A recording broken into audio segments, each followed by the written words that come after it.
monthly meeting anti-racism committee. One of our projects is the Let's Talk About Race series.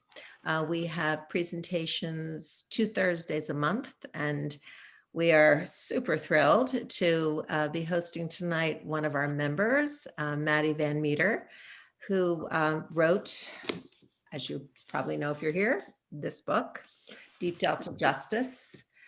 Maddie, thank you for coming. I want to let people know that we are, with Maddie's permission, recording this. We are hoping to post it online via our friends and other anti-racism communities. You may see it on the South Jersey Quaker website. We'll let you know. Secondly, Maddie is open to accepting questions and comments via chat because he's young and he can multitask. So go, Maddie. So feel free to. I'm not going to promise that I will see your hand raised. So if you just go ahead and put it in the chat to Maddie, that would be a way to get his attention. Feel free to make this as open a conversation as you like. We will end at 8:30. I feel like I'm talking way too much.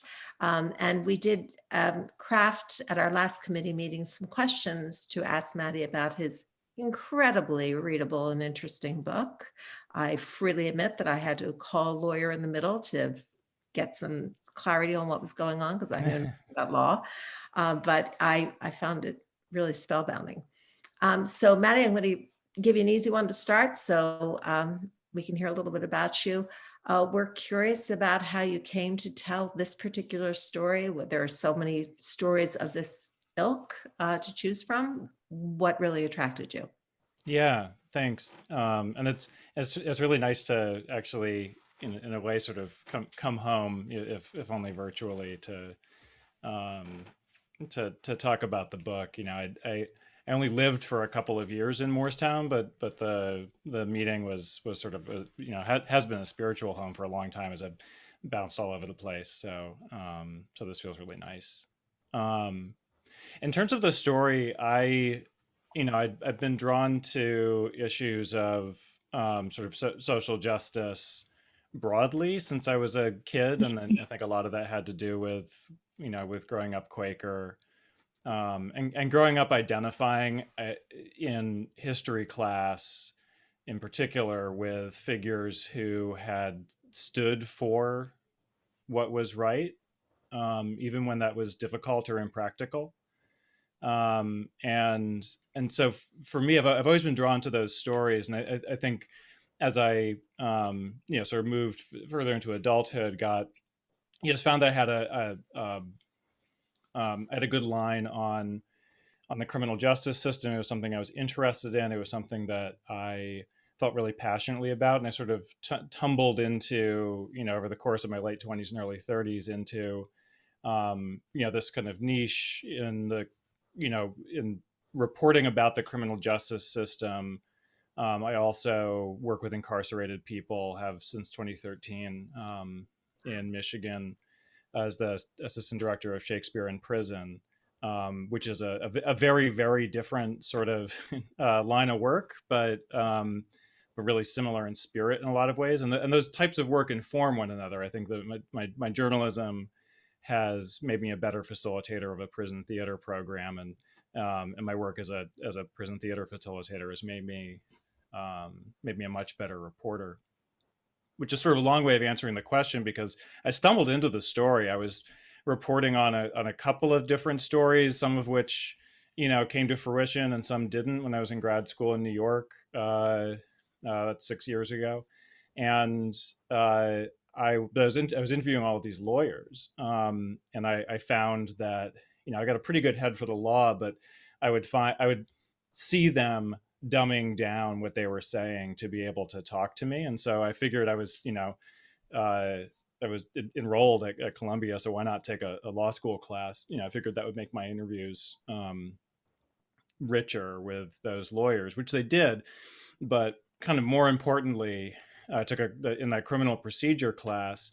When we got to the right to jury trial, the professor told some version of the story that's in Deep Delta Justice, mostly as a, as sort of the spoonful of sugar method, I guess, in law school. I mean, criminal procedure is kind of boring and in principle in a lot of ways. You just march through the Bill of Rights clause by clause, and so the only way to really make it interesting is to attach the stories to it, because in the end, criminal law in particular is about people, right? It's about the government versus a person always, and sort of by definition, and so there's always a story there.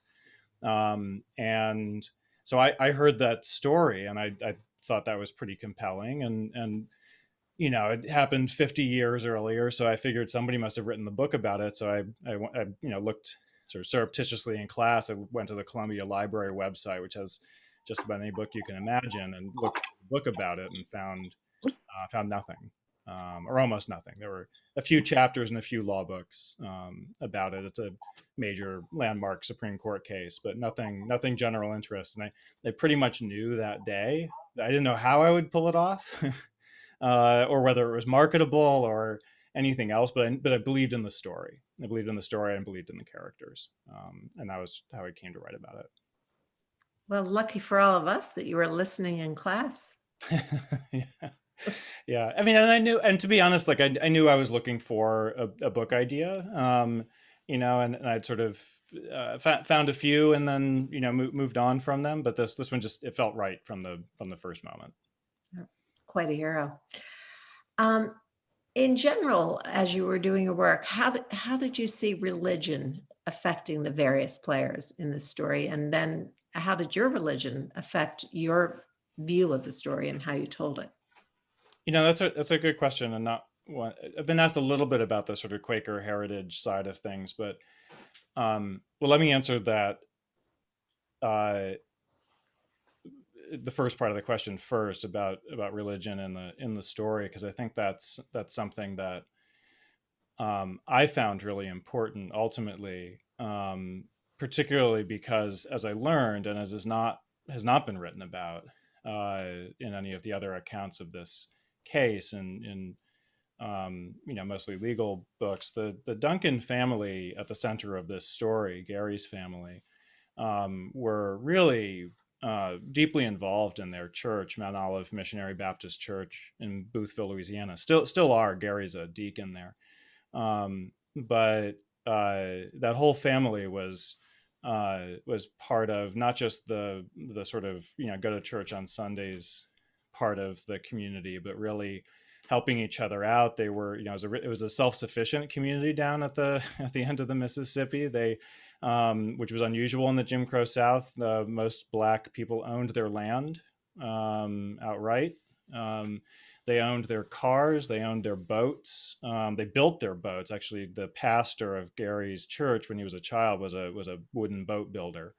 And so they would build their shrimping and fishing skiffs themselves and maintain them themselves, because they wanted economic autonomy from the white community, because they knew what taking money from white people meant, and still feel really strongly about that. And the church community and the faith that they had really bolstered that. And I got to say also was, that church was a hub of the underground right to vote movement, which it just recently was recognized by the state of Louisiana with a plaque to that effect. And so they would smuggle civil rights activists from New Orleans, from core activists, local Black activists from New Orleans, down in the trunks of their cars to get past the roadblocks and escape notice in the middle of the night, because the one place that Black people could gather anytime, 24 hours a day, and not draw undue attention to themselves was at the church, because white folks just sort of figured out, like, they're doing something crazy off at the church. And what they were doing was studying how to beat the sort of the so-called constitutional interpretation test that was intended to disqualify them from voting. And so before the Voting Rights Act was passed in Plaquemines Parish, there were 42 Black voters registered out of many thousands of eligible voters. And most of them were from that church, and 10 of them were named Duncan. And because they went in and they the poll taxes and the literacy tests, so called, and the constitutional interpretation tests, so called, which had been penned, especially by Leander Perez, who was the party boss who ran Plaquemines Parish with an iron fist for 50 years, and was quite a brilliant segregationist lawyer. And they learn, and so Gary's siblings, he was too young to vote before the Voting Rights Act, but his 8 siblings were all old enough to vote before 1965, and they still carry their voter registration cards with it has the date of their first registration, which for most of them was 1962. And anybody who knows anything about the Voting Rights Act knows how unique that makes them in among particularly rural Black people in the South. That's not a that's not a thing that usually happened in Louisiana and before 1965, and they worked really hard to do it, and that was all within the context of the church. And so the church was sort of their shelter. It was also their guide. That was what sort of cohered that community together, and they needed that. And so for me, that's a really, really important part of the story, and not one that I set out to talk about. But I didn't have to spend long in that church to know that it was a place of immense, it was a source of immense strength for the people who were there, to this day. And it wouldn't have been, like, the story would not be the same without the church. And I think for me, coming from a Quaker background, I was both. It's interesting because at first I think I more clearly identified with Richard Sobol, who's sort of a non-observant Jew from the Upper West Side. And it's not exactly a religion thing exactly, because they were mostly non-practicing, but I hesitate to say the vast majority, but probably the vast majority of the white civil rights lawyers who went down to do the really important work of just like grinding out these lawsuits after the Civil Rights Act was passed, they were largely Jewish and largely from New York City and Chicago and Philadelphia and a couple of other places.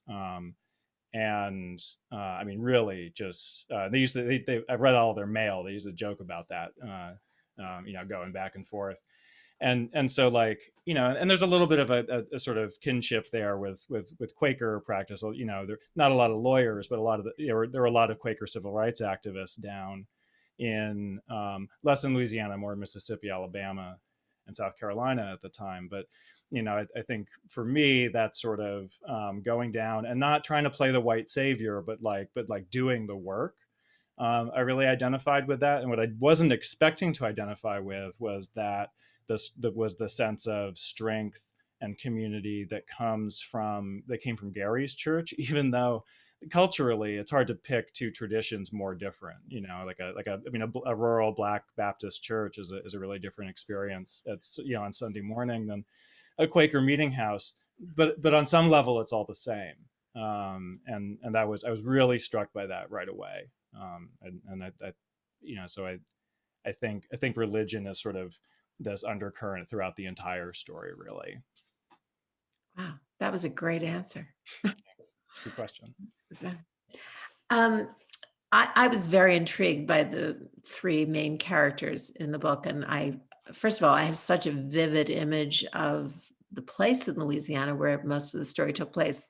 Kudos to your writing. I've never been that far south, and I will make it my business to do that. Yeah.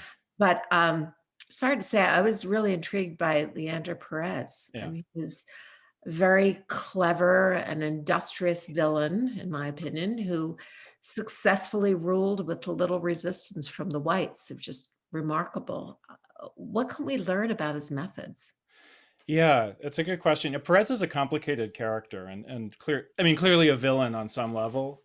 He was, one of the architects of the system of laws that we now call Jim Crow, and was among the most brilliant sort of innovators of that system of laws. And it really, one of the things that I learned reporting the book that civil rights lawyers have known for a long time, but is mostly not how the history is taught, is that segregation was never about being old-fashioned. It was always about innovating and staying one step ahead of the federal government, civil rights lawyers, and activists. And so they had to be constantly changing the rules because there was a battle between them and churches like Mount Olive, right, where people would learn the rules and learn how to get through the hoops just as fast as they could throw them up. And so they had to be really quiet. I mean, people were willing to go to a lot of trouble and risk a lot in order to vote. And so the segregationists had to constantly keep changing the game, because Black activists would learn the rules and would start teaching people in communities all over the South. And so, I think Perez was up against that, and what he had was a brilliant legal mind, an absolute a dogged determination to preserve the segregation of the races, evil as that is, and a work ethic that was quite legendary. The man never, from his first visit to the state legislature when he was a teenager, he never missed a session of the Louisiana legislature, even though he never held statewide office. He actually had an office in the state capitol building in Baton Rouge, even though he was a local official. He was a district attorney for most of his career. And they called him, without irony, the third house of the Louisiana legislature. He wrote a huge proportion of the particularly segregation laws that were passed in Louisiana. And so he was, I think what can be learned from him is in part cautionary, obviously, right? I mean, there are people working actively very hard right now. Like, we are not just as people who are on one level or another in the fight for racial justice and social justice. Like, we are not up against inertia or stagnation. There are people right now, this minute, working very, very hard all over the country to stop those things from happening. They have to.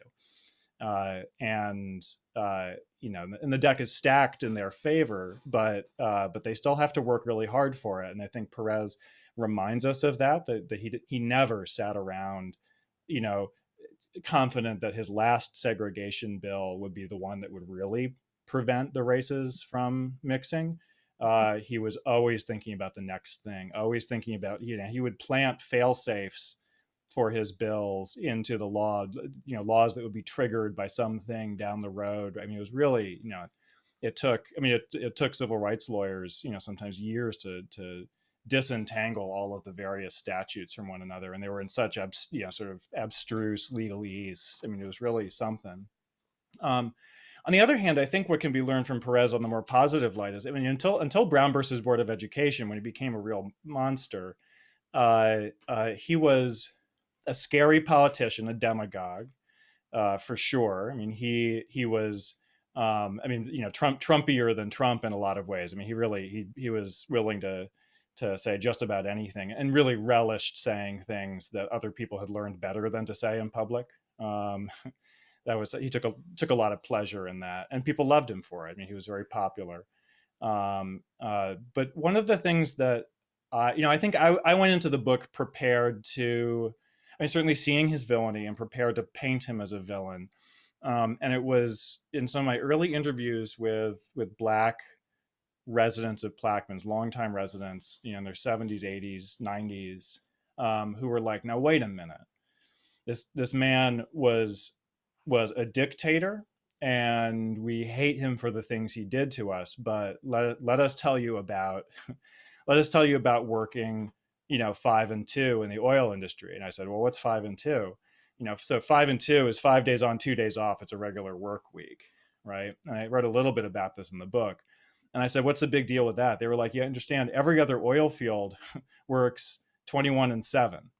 21 days off, 7 days off, 21 days on, 7 days off, which means you can live anywhere within a, 8 or 10 hour drive pretty comfortably. And you're out on the oil rigs for 3 weeks, and then you drive home to your family in Texas or Alabama or Mississippi or Arkansas or wherever they live. Right. And Perez said, no, I want them here. I want them going to our schools. I want them paying our taxes. I want them using our services. And I want the oil companies to feel obligated to us. And so he strong armed, sitting on the largest, what is likely the largest oil reserve in North America. He strong armed the oil companies. He said, look, you guys are rich. Like you're going to build us all of these things that we want. And so it was, total, very remote rural place. But to this day, there are water mains running the entire length of Plaquemines Parish. There is municipal sewer and garbage collection. There was a free bus system.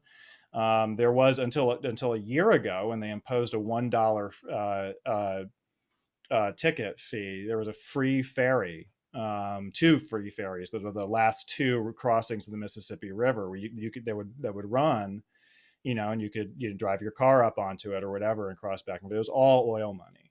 And he was very savvy about going to company in a way that most politicians won't do now. Like going to private corporations and saying, you guys are rich, you owe this to us, and you're going to make this place rich with you.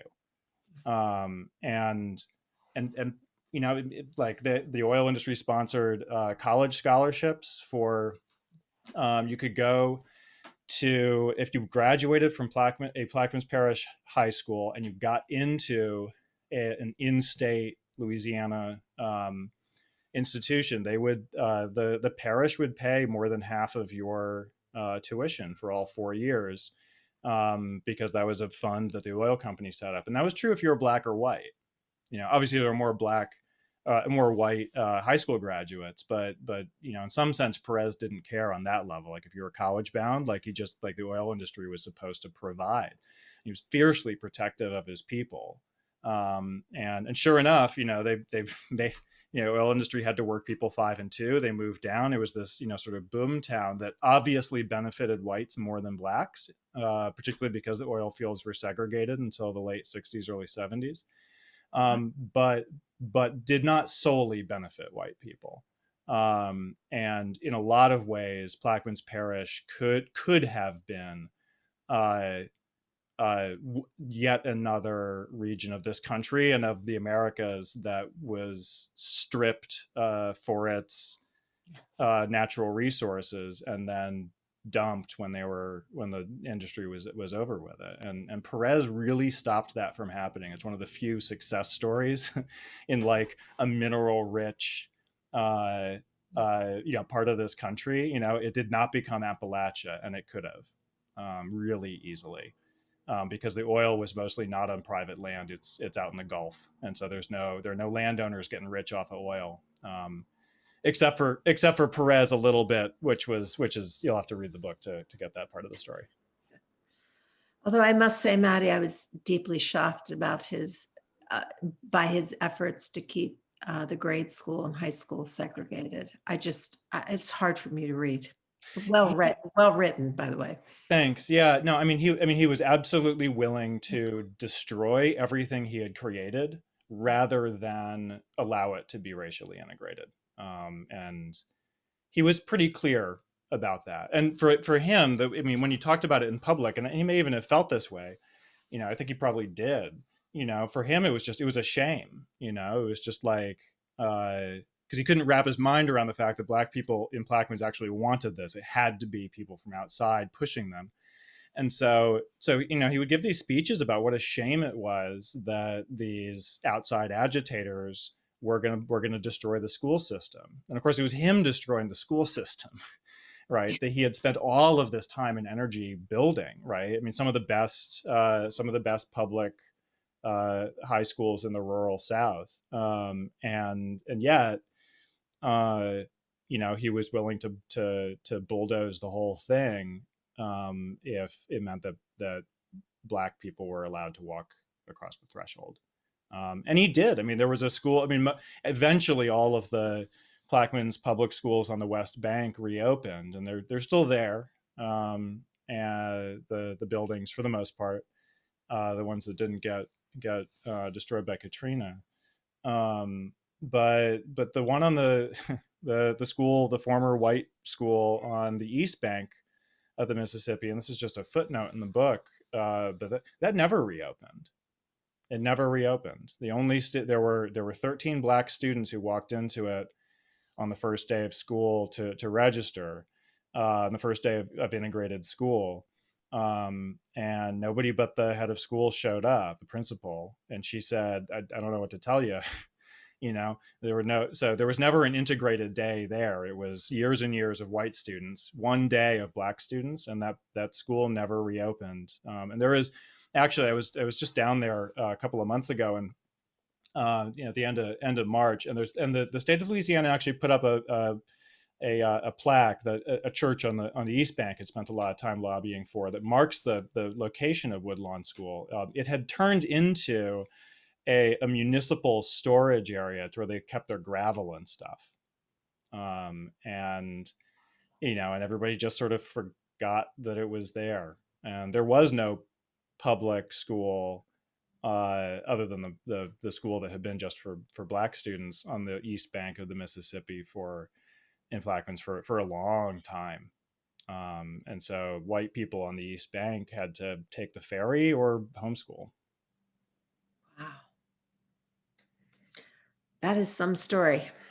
Well, let's move on to somebody with a brighter spirit, Gary Duncan, who clearly had a very strong sense that he should do what's right, not what was easy, what bravery he showed. What can we learn from his struggles in the face of an incredibly rigged criminal justice system? Yeah, I mean, I think two things. And, it's funny, if you ask Gary about it, he'll say, oh, no, I wasn't, he was 19 at the time, and whatever. He was like, it wasn't me. He'll always say it was my mama. For him, I think it was really important, and it was really important for him to say this, because he said it every single time, where it was, he didn't know what to do when he went home, and his mom was just like, "Did you hit that kid?" Which, for those of you who haven't read the book, the incident on the side of the road that started all of this was Gary was driving and saw two of his two of his relatives about to get jumped by four of their white classmates. This is right after school, right after the schools had desegregated with a court order. There were adult white men watching across the road. That didn't sit right with Gary, and so he broke up the fight. And when he broke up the fight, he put his hand on the arm of one of the white kids, it was like seventh graders, and said, run along home. And got arrested and charged with battery. So when he got arrested, his mom just said, like, Gary, did you hit the kid? Because if he had hit the kid, she would have said to plead guilty. And he said, no, I didn't. And she's like, all right, I would walk those streets buck naked before I'd see you spend a day in jail. And that was that. The Duncan family is not, they are, as I said, fiercely independent, have a sort of an overdeveloped sense of right and wrong, and thank God for that.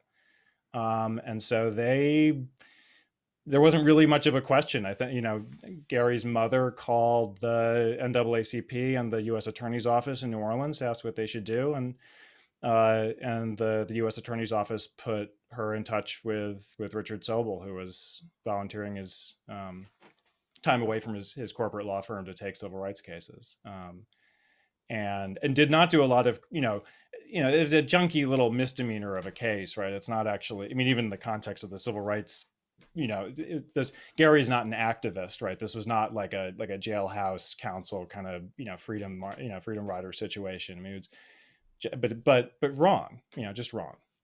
Yeah. And Richard was, I think, keen to take on Leander Perez, who, of course, had been the district attorney of Plaquemines Parish for so long.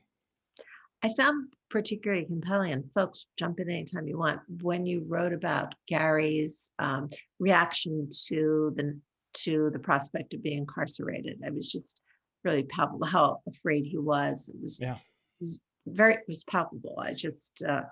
Well, it's a dangerous proposition. And I think particularly once, the thing of this case is that it snowballed, right? There was no reason that it had to become the big deal that it did. First and foremost, because nobody had to call the cops on Gary for touching that kid, right? There was nothing wrong with it. But even if they did, right, there was no reason for them to charge Gary as aggressively as they did. And honestly, and rationally speaking, there was no reason for Gary to stick up for himself. This would have been a very easy, nobody ever would have heard about it, like plead him out, right? I mean, actually, it's funny because I mean, so much about this book is about the civil rights movement and Jim Crow and all of that stuff. But on the other hand, I mean, Gary's case, that kind of stuff happens all the time. It happened. I mean, I guarantee somewhere in this country it has happened many times today. Where somebody did something that would not have been a big deal, except that one of them was white and one of them was black, and somebody called the cops, right? And that's like, I mean, that story hasn't changed, right? There's nothing dated about that part of the story, and so but and like usual, I mean, actually Gary's case is a little inconceivable these days, if only because the penalties are so much harsher and the pressure to plead guilty is so much greater. And rather than 60 or 70% of people pleading guilty, we've got 90, 96, 97, 98% of people pleading guilty in this country, right? For all sorts of reasons. And so, so in some sense, like this should not have been a case. I mean, it's part of what I like about the story, right? Is just that, like each side got really backed up. And sometimes that's what you got to do, like sometimes, I mean, this is an outlier among landmark Supreme Court cases about criminal justice in that the underlying offense is so minor, right? And by definition, a misdemeanor, which is what enabled it to go to the Supreme Court on this kind of technicality about the question was whether there should have been a jury trial. And, but it kind of doesn't matter from Gary's point of view. He didn't care about that, right? He cared about the fact that he didn't hit the kid and he was not going to plead guilty to something he didn't do. And when he got convicted, he didn't think that was right. And so he fought it, but you got to be a pretty unreasonable person to fight something like that. And by the time he's getting, hauled into jail, he, which was the third time he was arrested and forms, the core of one of the chapters of the book that was hardest to report and easiest to write in a lot of ways. Most of that is transcribed pretty much directly from the interviews I did with Gary over years, because that moment was traumatic for him. It's stuck in his brain, and he's still working through it. And so yeah, I mean, he was terrified, as he should have been. I mean, it's funny, if he had spent a night in jail and the case hadn't been a big deal, he probably would have been fine. But at that point, standing up against that powerful a segregationist in that public a way, it was right after the case went to the Supreme Court. He was in open defiance of Leander Perez, and he who knows what would have happened, but there are a number of moments during that night when he was taken to jail, when the story could have ended up really differently and tragically. And Gary is convinced, and I think he's, not making this up, that, but for a couple of interventions on the part of the deputy sheriffs who were with him, he wouldn't have made it through that night. Wow. It reminded me of To Kill a Mockingbird when I was reading it. I was just like, no, what's going to happen? Yeah. And then the most mysterious of the three characters to me was Richard Sobol. I mean, he was brilliant. He was very effective, but yeah. I couldn't really figure out what made him tick. Yeah, so it's I kept trying to figure that out too, and I think and he got a little annoyed with me for trying to figure that out at some point. He was just because I would ask him about all of these questions about his motivation. And he would just tell me over and over again. He was just like, he would just say, well, this thing was wrong, and so I thought that they shouldn't be able to do that. Wow. And I think that's, in some sense, that's kind of the long and the short of it. He is one of these people who, it's not that he doesn't think about himself. He thinks about himself plenty, and he has a very full and sort of both both really, glorious and also in some ways, sort of tragic, like personal life story. But this at this moment in his life, he was 29. He was sort of this hot shot out of Columbia, but he was, went to one of the most prestigious law firms in the country, Arnold and Porter in Washington, D.C., still one of the most prestigious law firms in the country. But he hated it. He had very little interest in the material comforts that came along with being a corporate lawyer. He hated, the drudgery of like the long hours, pushing papers around and negotiating disputes between companies over millions of dollars that even the companies didn't really care about. It was all BS, right? And he knew that right off the bat. He was just like, this is not this is not what I signed up for, and I don't like the money enough to make it worth my while. But he was in his 20s and married and had a young child, and so he wasn't going to get out of it until he found his way to New Orleans, volunteering his vacation days, spent a couple of weeks there in 1965, and then caught the bug, and that was it. I mean, like those were his people. He was, he sort of partnered up with these three black lawyers down there who went on, each of them, to become sort of famous in his own right. And it just instantly felt at home doing the work with the people who were doing the work. Like those were his people. That was the life he wanted. When he left the law firm on a leave of absence in 1966, I think he told himself he might go back, but he never went back. That was it for him. And so in some sense, he, just a person, a serious person, a brilliant person, and somebody who took, who just on a bone deep level understood that his purpose was to fight injustice in the way that he could, which was as a fairly brilliant trial lawyer. And did. I mean, that was his career, and his legacy goes into the 70s and 80s when he was involved in particularly gender discrimination employment law. He essentially invented Title VII law. So Title VII is the part of the Civil Rights Act that bars discrimination in employment based on several protected classes, and that he did the first high stakes winning litigation under that title of the Civil Rights Act in Bogalusa, Louisiana, which is sort of a subplot in the book, which ended up winning a very broad definition of what discrimination means, because that was sort of the question: is like, does it mean racial animus or gender animus or like whatever, like overt discrimination, or does it mean discrimination in fact?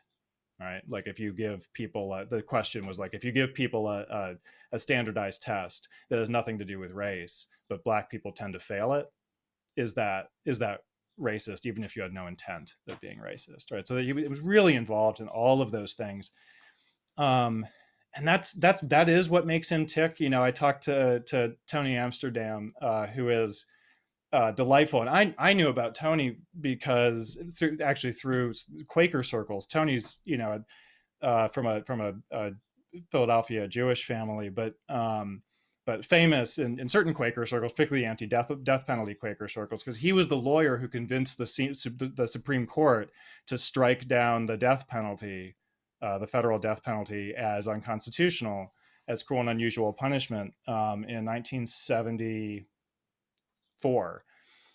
It was fairly quickly reinstated. The Supreme Court overruled itself the next year, but he was sort of a folk hero, among the anti-death penalty people who I got to know at PYM and elsewhere, because he was the guy who convinced the Supreme Court to do away with the death penalty, which he did. And I talked to him about Richard, with whom he worked fairly closely.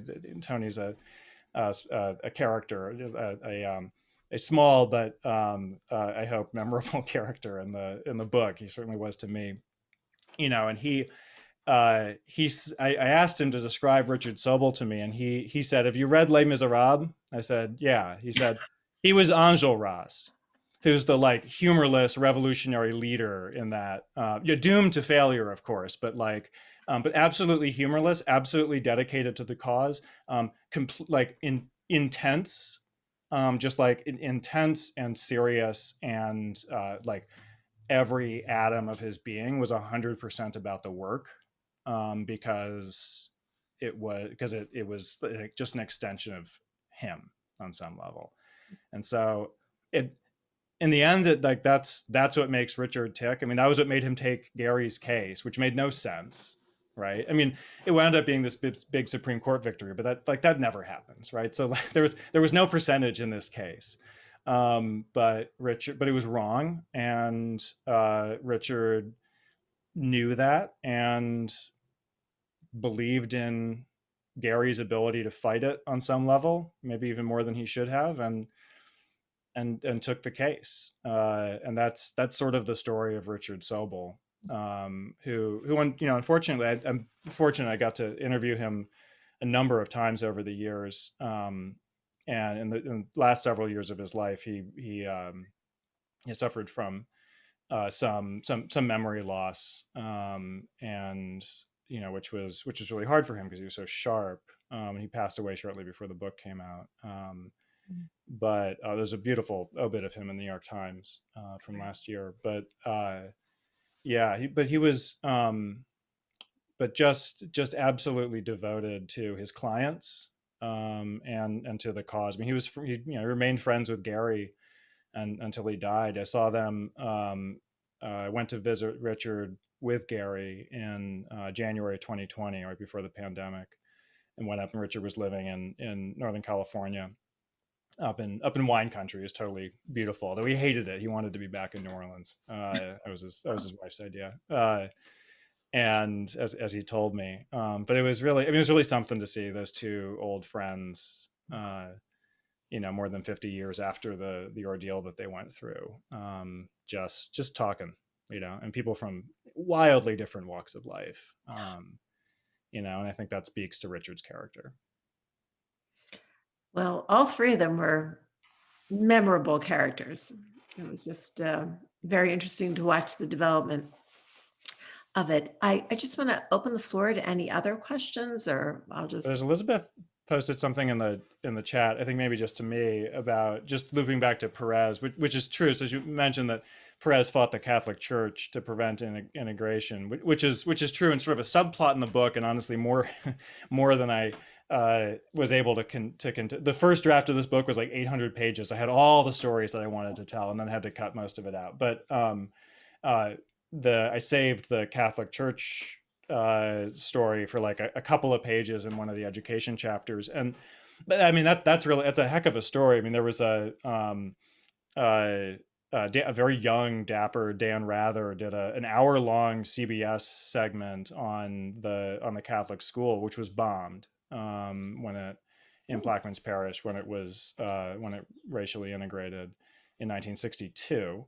At the order of the order of the Catholic Church, the Archdiocese, which had all of these like Eastern European Catholics from Chicago come down. The Pope would like appoint people to be in charge of the Catholic Church in New Orleans and in the rest of the South too, but nowhere else but New Orleans is the Catholic Church that powerful in the South.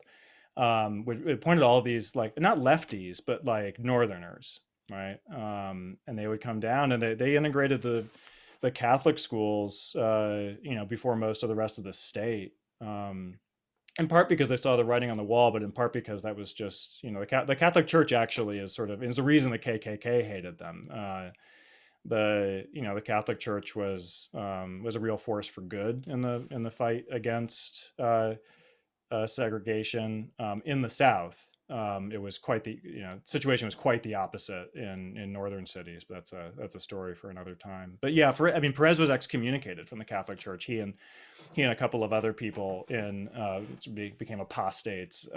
Actually, that was even before the school fight. Perez physically, so there was a black Catholic priest who was, and this was kind of a pointed gesture. The archdiocese appointed a black priest to one of the churches in Plaquemines Parish which Catholic churches are integrated. They always have been. They've never. I mean, they were segregated, pew by pew, right? So the black people sat in the back and the white people sat in the front. But at the church door, actually, Catholic churches in the New Orleans area, which are the only ones with large Black Catholic populations, are not and have never been for more than 400 years segregated. So it's sort of interesting, like subculture in there, but Black priests were not a thing in Plaquemines Parish, although they were elsewhere. And so Perez physically removed this priest from the building himself, which started the first of several FBI investigations. I was in the 50s. And that was the first of several FBI investigations of him. Actually, his papers at the FBI have been FOIA'd so many times that you can just Google them now. The FBI they're redacted heavily, but they just posted hundreds and hundreds of pages, just the Leander Perez papers, are up there with like the ones on Martin Luther King. So if you ever have time to kill and love digging through old documents, I recommend looking at the Leander Perez papers at the FBI vault. But anyway, yeah. No, I mean, there are all sorts of fun. This is one of the things that I learned about Louisiana pretty quickly is that, everything is reliably like 2 to 3 times as interesting in Louisiana as it would be anywhere else in the country. It's just a really fascinating, complicated place. Well, we were very intrigued by some of your endnotes that said this is a whole book in itself, and we're wondering if there are more books coming our way. Yeah. Well, so in the shorter term, I think the big project I've been working on is actually with Shakespeare in prison. So we started about 2 years ago. Started work on a project that we're calling the Prison Shakespeare, the first volume of which is Richard III in Prison, which is a critical edition of Shakespeare with all of the material, with footnotes and essays and context notes about performance and and some poetry responding to the play and things like that. But all of that, so everything that's not Shakespeare's original language is by incarcerated and formerly incarcerated women from our ensemble. We worked on the play a bunch of years ago, and then started putting together the book, which was essentially the idea of one of our men's ensemble members a couple of years ago. And we haven't found a publisher yet, but we essentially have it all put together, and we're going to move on that in the next couple of months, I hope. But we were recently on the Folger Shakespeare Library podcast. If you want to go check that out, it's got more about our director, Franny Shepard Bates, gave a really, really great interview. Reads a bunch of the notes. So the podcast is called Shakespeare Unlimited, and it's about a 20-minute episode. It's called Richard III in Prison. So that should be, I'm hoping in the next year or two that'll be out. We'll see what happens. We're hoping to find a kindly academic press to take that on. I mean, nobody's ever done anything like that before, so it's exciting and also a little scary and tough to find funding for it. But in terms of my own work, I'm working on a couple of things right now. One of them, and actually this is sort of in the same vein, but a very different place, is I've been spending the last year and a half kind of digging into this story, a Detroit story, so local to me, about this sort of, how do I describe him? This guy, John Sinclair, who, if you know John Lennon's, sort of deep cut, whatever musical history, John Sinclair is a song by John Lennon on his first solo album after Beatles broke up. But in any case, so John Sinclair is like a sort of post-beatnik, working class anarchist poet, music producer. He essentially invented punk music. So the MC5 was his creation, if you're into punk music at all, and Iggy Pop. And in the 60s and early 70s, I mean, he was a thorn in the side of various authority figures in Michigan and elsewhere. This is during the race riots here and all of that stuff. And also during the Nixon administration. And so, sort of long story short, he wound up being on the wrong end of a warrantless wiretap authorized by Richard Nixon and John Mitchell that became the case. So it was decided in 1972. Became like the case that all of Nixon's Supreme Court appointees were grilled about. And if you remember, there were 4 of them in 4 years, 3 years. And ended up being kind of a dry run for Watergate. So I'm seeing where that road leads. I have a question, Barb, if you don't mind. Please. And feel free to answer this as much or as little as you feel comfortable. And I'll try to say it with as much sensitivity as I can. I was really, well, first of all, love the book. I think all of us did, who read it together, and I loved how it was written. It's so readable and straightforward, and it took me back to all like the amazing essays I read in college, but extended, and the footnotes were even better in some instances, right? Like that's where all the juicy stuff is. So I really enjoyed it. I was just wondering, kind of, how do you, right, as a white author, how do you negotiate your role in telling these stories that need to be told? And in many cases, right, someone who is well read and educated and has access in ways that some others don't, right? You have an ability to tell the story in a way that, people will listen. How do you kind of negotiate telling stories for other people personally, or right? How do you combat that? Yeah, no, thanks for the question. That's really good. And actually, I realized that should have been part of my answer to Barb's question about where my religion comes into the way that I work and report, because for me, one of the things that I was really conscious of from the beginning with this book is that it isn't my story to tell, even though I'm the one with the tools to tell it. And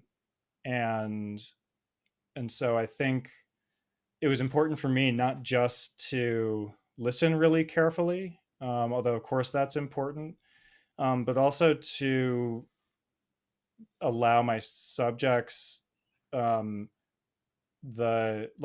just a feeling of ownership over their own stories, but the reality of that. And it's not that I would, as a journalist, like, it's not that I won't print the truth, like of course I will, but I spent a lot of time reading the manuscript aloud to people, particularly to Gary. I mean, hours and hours and hours. And on the one hand, that was about fact checking, but on the other hand, it was about, like, I wasn't satisfied until I would read a passage to Gary and he would look at me and tell me, yeah, right, that's just how it was.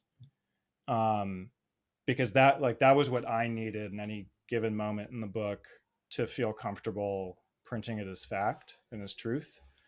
In terms of navigating the racial dynamic, I mean, they didn't trust me at first. Gary didn't trust me. It took about a year of going back and getting in touch with him and his family, and also I, which at first was fairly. It was mostly a practical thing for me, just sort of, I can't, ethically, I'm not allowed to pay for stories, but I when he wasn't cooperating, I asked him if I could make a donation in his name to a nonprofit, and he said my church, and I said, great, your church, 5% of anything I make in the book to your church, which was, I was happy to do it, but I didn't think much about what that meant until I spent a lot of time at that church. And it ended up being more than a gesture of good faith. I think that's actually is a really important part. I mean, it's not a whole lot of money, and it's, but it felt important to me to be able to mark that as important, and to mark that there was some part of it that would always be looped back into that community, and like that was more important to Gary than getting paid himself, or even about the dollar amount of it, right? It was this sense of like the fate of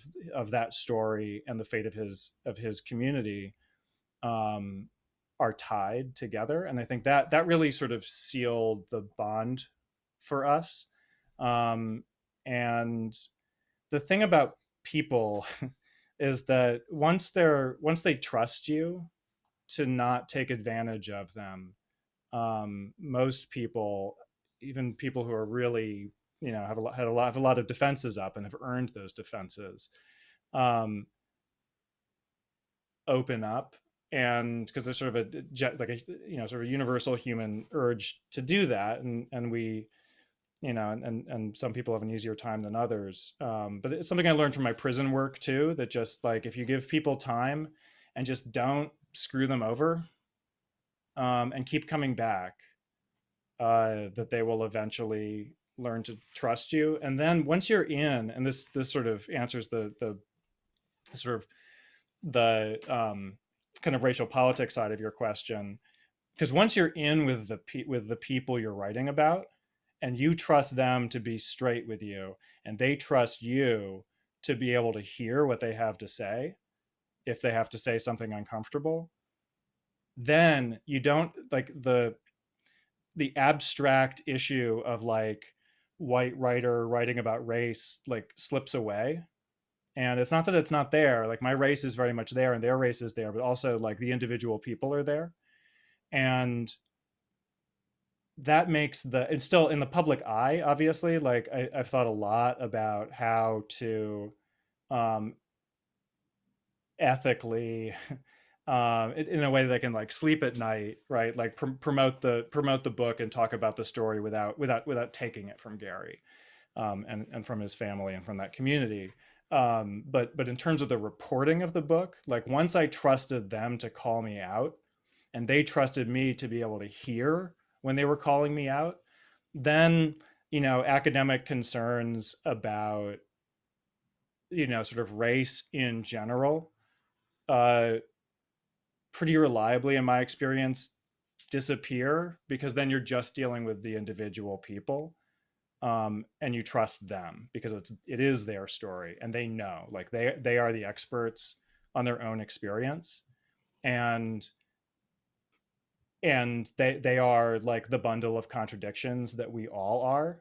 And to see them fully as people, you have to be able to like see that full bundle of contradictions. Not everything I write in this book is positive about Gary. I mean, he was often scared. He did some things that he's not super proud of, but like at the end of the day, he wasn't even really self-conscious about having that stuff published, because he felt seen and he felt heard. And ultimately that's my job as a storyteller and as a journalist, right?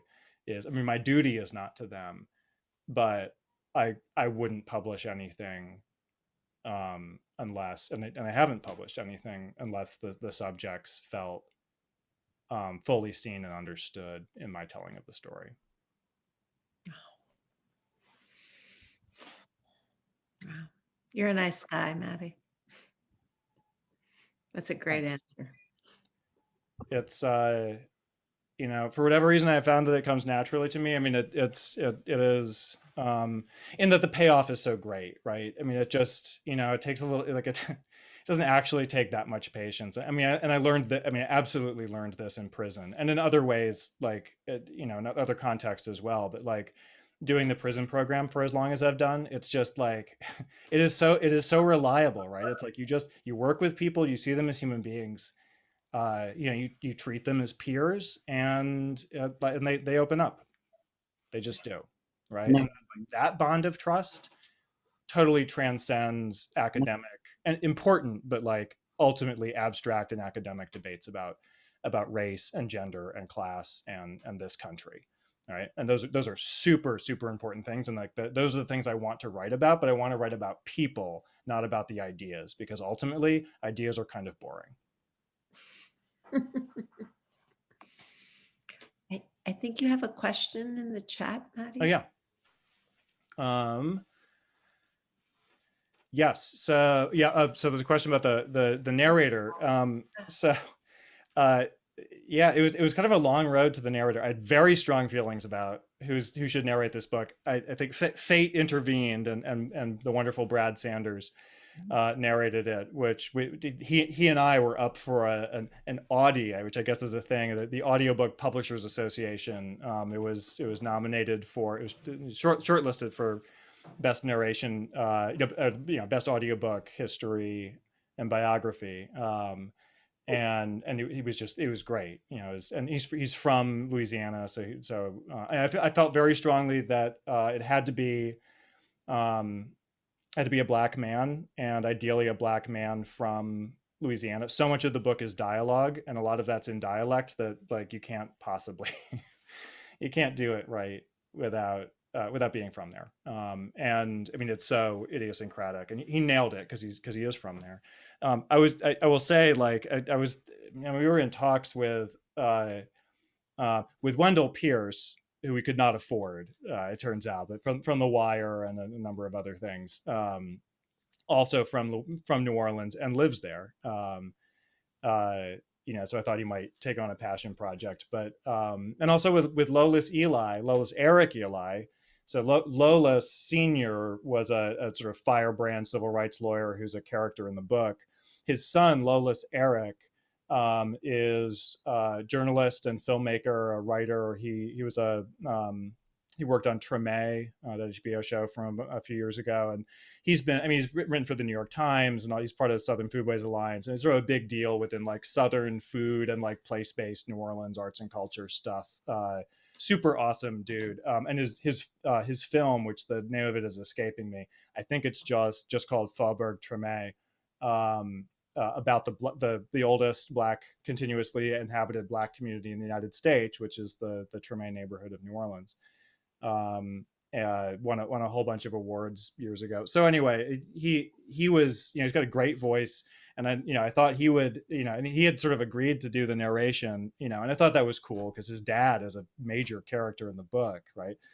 And then the pandemic happened, and he's got little kids, and he was like, I can't possibly go into a studio right now. That's crazy. So that fell through. But yeah, no, Brad was wonderful, and really, I think really, meant to be. He's a very talented narrator, and just nails it. I agree. I loved it. Yeah. That's great. Well, I am sensitive to time. Is there any other? Well, it's your time, Maddie. Thank you so much. You've inspired me to keep reading and keep learning, and be mindful of the important civil rights issues that are percolating up and are really the reason for the committee's formation.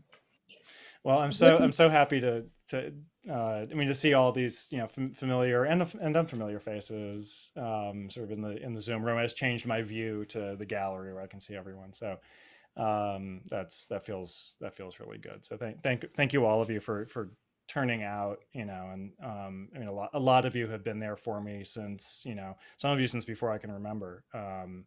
And there's a part of this, like little.